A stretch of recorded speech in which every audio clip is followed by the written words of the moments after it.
In all the years I've been doing crochet, I actually never heard of a magic circle until YouTube.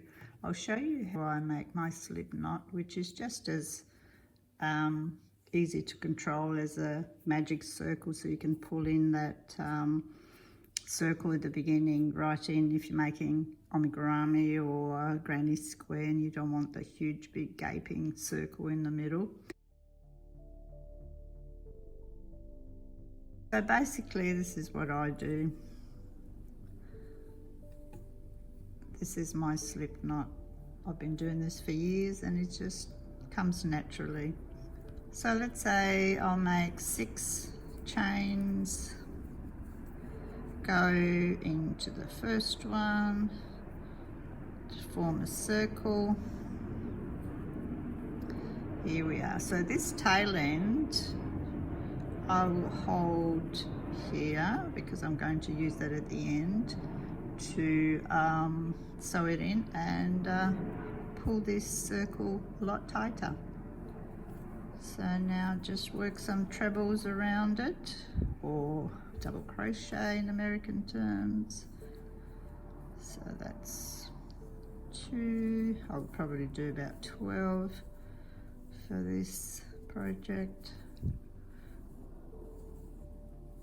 So you can see how I keep that tail end there. So I will leave that there hanging and just complete the rest of the circle.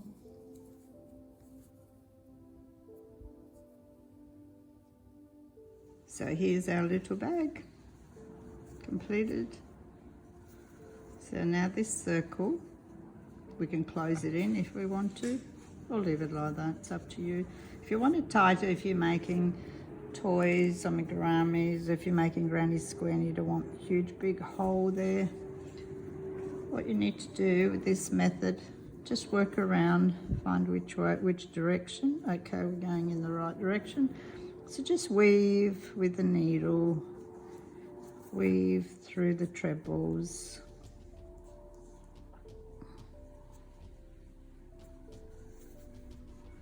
And you can see it already pulling in, and weave some more. Oopsie, come out of the needle. So that's getting tighter. So just finish that off.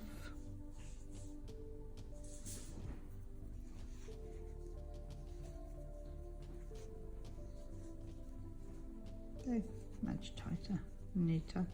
And you pull it in as tight as you need it, and you need to secure it with the lock stitch or a knot stitch. Just loop it over, and there we are. Much tighter and smaller hole in the beginning. This is great for beginners. You basically make your favorite slip knot, and you make sure that you leave the tail end in the direction that you're crocheting, and then just that'll give you the control of the size of that circle.